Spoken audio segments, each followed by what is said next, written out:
संविधान का वोलेशन है, ये संघीय ढांचे पे हमला है। ये स्टेट सरकारों की कार्यकाल और उनकी शक्ति को कम करता है।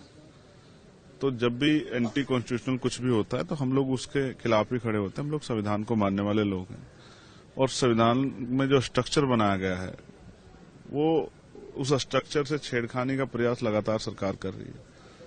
जो सरकार अपने अपने स्टेटों में और कंट्री में भी वन डे वन शिफ्ट में एग्जाम नहीं करा पा रही है, वो वन नेशन वन इलेक्शन की हवाई बातें, और ये पहले बार नहीं है।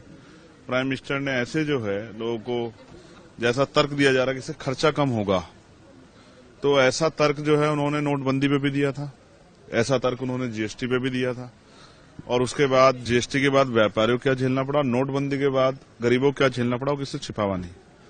तो हम लोग हमने नोटिस दे दिया, हम लोग इसको अपोज करेंगे। जो वन नेशन वन इलेक्शन जिस आड़ में लाया जा रहा है वो फिर से पावर को सेंट्रलाइज करने की आड़ में कॉन्स्टिट्यूशन के खिलाफ इतना, जब कॉन्स्टिट्यूशन पे इतनी व्यापक चर्चा 2 दिन लोकसभा में हुई है, आज भी राज्यसभा में जारी रहने वाली है, उस समय पे कॉन्स्टिट्यूशन पे इस तरीके का हमला करना मैं मानती हूँ बहुत ही दुर्भाग्यपूर्ण है। इलेक्शंस की जो प्रक्रिया है उसके साथ छेड़खानी करना, फेडरलिज्म के खिलाफ काम करना, ये केंद्र सरकार का एक ऐसा तरीका है कैसे वो पावर सेंट्रलाइज करें। अब तक जो भी इलेक्शन कमीशन की रिपोर्ट्स आई हैं वो बार बार कहती हैं कि ये मैसिव एक्सरसाइज है जहां पे मैन पावर मोबिलाइजेशन, सिक्योरिटी की व्यवस्था, ईवीएम की व्यवस्था, वीवीपैट की व्यवस्था करना बहुत ही एक्सपेंसिव अफेयर होगा। अब तक ये नहीं पता चला है कि कितना कॉस्ट इफेक्टिव रहेगा इस तरीके का ये प्रकार शुरू करना, जहाँ पे एक ही समय पे 2 राज्य चुनाव भी होगा, केंद्र चुनाव भी होगा। सरकार ये तर्क दे रही है कि चुनाव के आयोजन में बहुत करोड़ों पैसा खर्च हो रहा है और वो पैसों को बचाने की कोशिश करे। मात्र 3,700 करोड़ का खर्च है एक लोकसभा चुनाव के आयोजन में। ये आंकड़े चुनाव आयोग 2014 के लोकसभा चुनाव में ये दर्ज कर चुका है। 3,700 करोड़ भारत के जो साल में जो बजट होता है उस बजट का 0.02% है, 0.02% है। तो 0.02% के खर्च को कम करने के लिए ये भारत के पूरे संघीय ढांचे को खत्म करना चाहते हैं। चुनाव आयोग को और ये ताकत देना चाहते हैं। वो चुनाव आयोग जहां पर कमिश्नर्स की नियुक्ति में सुप्रीम कोर्ट की कोई भूमिका नहीं, वो चुनाव आयोग जिसकी कमिश्नर्स की नियुक्ति में पूरा प्रधानमंत्री खुद देखते हैं। Anti constitutional bill, it's against the federalism of our nation and we are opposing the bill. जो संवैधानिक ढांचा है इस पे प्रहार है।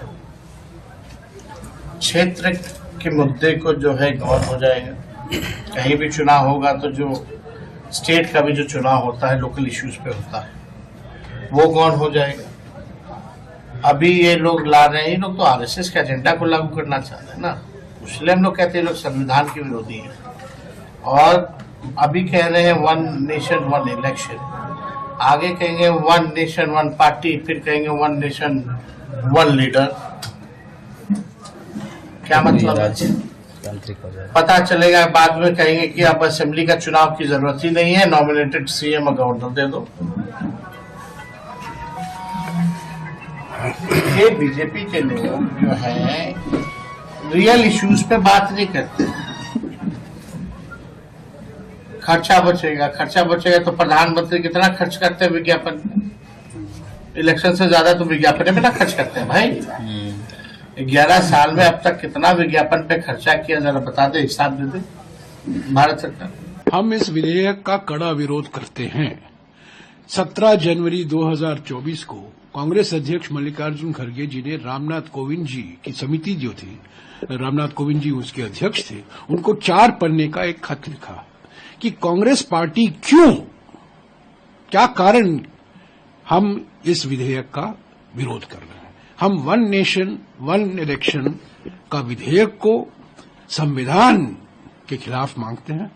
वो संविधान की मूल ढांचा जो है, बेसिक स्ट्रक्चर जो है, उसके खिलाफ है। लोकतंत्र को हटाने के लिए, लोकतंत्र को चुप करने के लिए ये चलाया जा रहा है। ये एक तंत्र का तोप है, एक तंत्र का तोप का एक हथियार है, वन नेशन वन इलेक्शन। और मैं कह दूं, ये वन नेशन वन इलेक्शन विधेयक एक जुगल है संविधान बदलने का। और ये संकेत तो दे दिया था प्रधानमंत्री ने लोकसभा में अपने भाषण में। अगर आप ये वीडियो YouTube पर देख रहे हैं तो हमारे चैनल को सब्सक्राइब कर बेल आइकन दबाएं, और Facebook पर देख रहे हैं तो हमारे पेज को लाइक करें। 8 मिलियन प्लस सब्सक्राइबर, आपके इस भरोसे के लिए बहुत धन्यवाद।